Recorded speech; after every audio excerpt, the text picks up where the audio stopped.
Hi, and thank you for joining me on another episode of the Tech Exec Podcast, where I'll help you create teams worth leading, because life's too short to lead a mediocre team. As always, I'm your host, Aviv Ben-Yosef, Tech Executive Coach and Consultant, and the subject today is... I actually forgot. What is it? Oh yeah, slowing down to ramp up. This is something that obviously you might know in your brain that is needed, but you still might have this cognitive dissonance where you understand it, but you don't actually practice it. So let's talk about what this means. Sometimes you can just get better as you're working on something.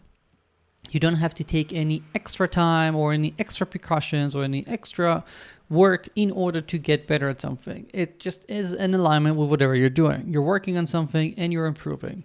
That's fine. Still, other times, we just cannot get better without taking some space for it. Let's think about it for a second.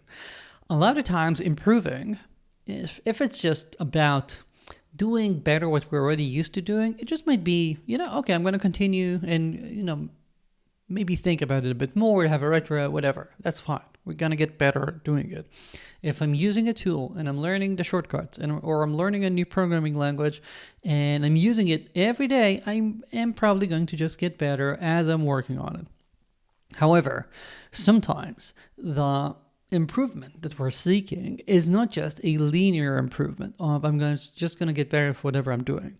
Sometimes it's about having an upgrade that's different, about learning to do something differently. An example that a lot of you are seeing probably right now, it's about how do we utilize AI better right now. Given that this is not something that's similar to however we were doing things prior, we have to learn how to do things in a different way. We cannot just expect people to magically get really better at it without spending some time on this. Because this is something that requires an effort, because this is something that requires different tooling and learning how to do things differently, it's not something that people can just pick up as part of their job. Right? If I have to learn how AI works or how to use this agent or how to get Claude to create commits that actually look like our code, have the right conventions or test it well, etc. This is not something that I can just do as part of another task that I have on my list and expect to finish the task in the same amount of time. This is some learning that has a learning curve, has the needs of some research, tinkering, playing around, whatever.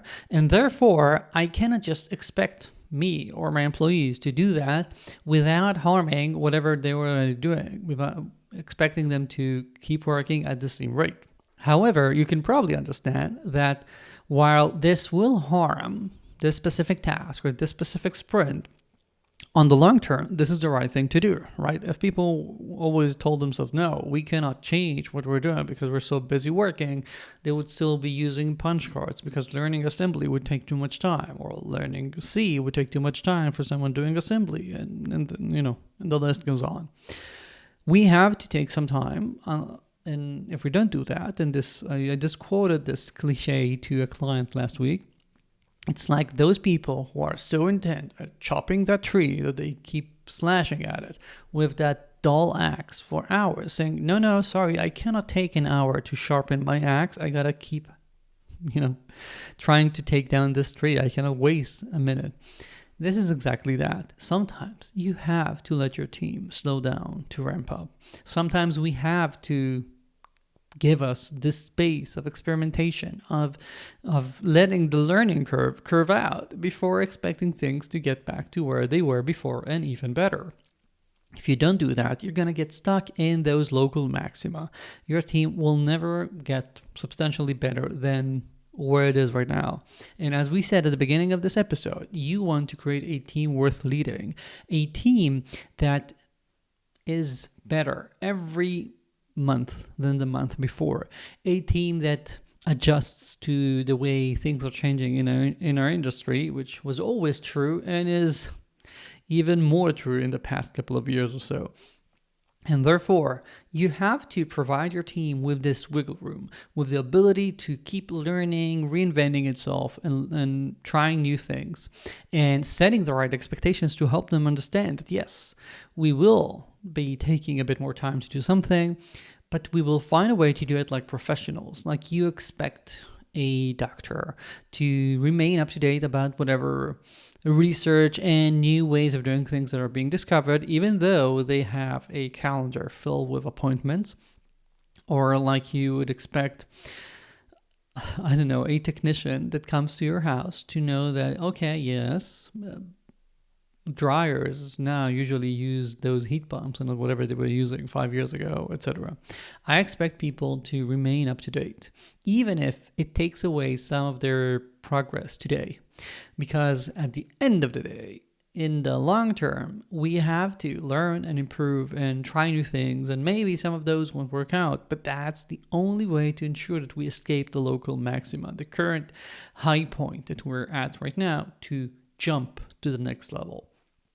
Or you're just going to be getting more of the same ad infinitum, which I don't think is going to work out in our line of work. Sorry. Your takeaway this week is to think, how can you support your team in finding this time? How can you tell them and convey to them what your expectations are, how to define how much we're putting there, how accepting we're going to be of this sort of learning curve or another, so your team understands what are the right trade-offs to do as we're learning this new thing, be it AI or whatever else. And by doing that, you will create a platform that will enable this growth, that will provide your team with the rules of engagement that they will use to become better and keep improving. As simple as that. You're listening to a podcast. You're not cranking out another email as you're listening to me. I'm assuming you are already slowing down to ramp up personally. Let your team do the same. That's it for this week. As always, if you haven't yet, do check out my newsletter. It's the best newsletter online for tech execs, where every week you're going to get this podcast, an article, a video, and some extra free goodies. The link is in the show notes. If you have any questions or comments, as always, I'm always happy to hear, and my email's in the show notes as well. And I see you here next week. Ciao.